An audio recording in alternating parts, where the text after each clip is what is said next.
സംസ്ഥാനത്ത് ടിടിഇക്കു നേരെ വീണ്ടും ആക്രമണം. കോഴിക്കോട് ജനശതാബ്ദി എക്സ്പ്രസിലെ ടിടിഇക്കു നേരെയാണ് ഭിക്ഷാടകന്റെ ആക്രമണമുണ്ടായത്. ടിടിഇ ജെയ്സൺ തോമസിന് മുഖത്തടിയേറ്റു, കണ്ണിനും പരിക്ക്. അക്രമി ചാടി രക്ഷപ്പെടുകയായിരുന്നു. ടിക്കറ്റ് എടുക്കാതെ ട്രെയിനിൽ കയറിയ ഇയാൾ ആദ്യം യാത്രക്കാരും കച്ചവടക്കാരുമായി പ്രശ്നം ഉണ്ടാക്കി.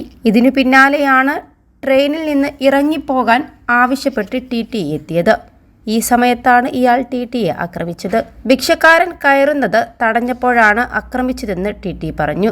തിരുവനന്തപുരത്ത് നിന്ന് പുറപ്പെട്ട ഉടനെ ഇയാൾ ടിടിഇയുടെ കണ്ണിന് സമീപം മാന്തുകയായിരുന്നു. അക്രമി ടിക്കറ്റ് എടുക്കാത്തതിന്റെ പേരിൽ ടിടിഇ പെറ്റിയടച്ചതിനെ തുടർന്നാണ് ആക്രമണമുണ്ടായതെന്നാണ് പറയുന്നത്. 3 തവണ കണ്ണിന് മാന്തിയതായി ജെയ്സൺ പറഞ്ഞു. മൂന്നാമത്തെ ആക്രമണത്തിൽ കണ്ണിന് താഴെ പരിക്കേൽക്കുകയും ചെയ്തു.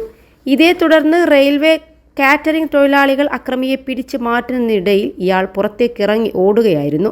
തുടർന്ന് ടിടിഇ എറണാകുളത്തെ ആശുപത്രിയിൽ നിന്ന് ഇഞ്ചക്ഷൻ എടുത്ത് നിരീക്ഷണത്തിൽ തുടരുകയാണ്.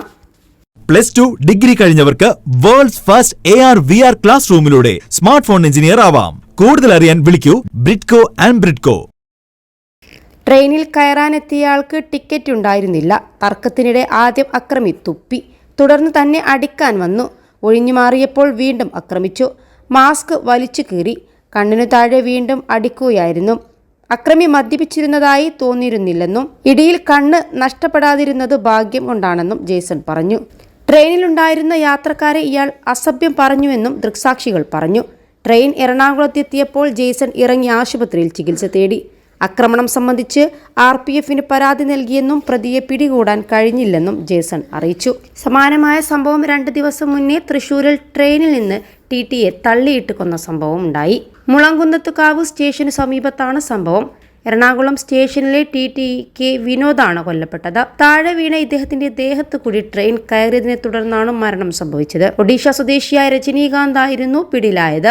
21 ലക്ഷത്തോളം സന്തുഷ്ടരായ ഉപഭോക്താക്കളും 2 ലക്ഷത്തോളം തിമിര ശസ്ത്രക്രിയകളും പൂർത്തിയാക്കിയ മലബാറിലെ ഏക കണ്ണാശുപത്രി Al Salama high hospital, hospital road, Perinthalmanna. Ernakulam Patna express വൈകിട്ട് തൃശൂർ സ്റ്റേഷൻ വിട്ട ശേഷമാണ് ഈ സംഭവം നടന്നത്. ടിക്കറ്റ് ചോദിച്ചെത്തിയ പരിശോധകനും ഇതര സംസ്ഥാന തൊഴിലാളിയും തമ്മിൽ തർക്കമുണ്ടായി. ഇതിനെ തുടർന്നാണ് ഇയാൾ ടിടിഇയെ ആക്രമിച്ച് തള്ളിയിട്ടത്. ഇത്തരത്തിൽ ടിടിഇമാർക്ക് നേരെയുള്ള ആക്രമണങ്ങൾ തടയാൻ റെയിൽവേ പോലീസ് കർശനമായ നടപടി സ്വീകരിക്കും.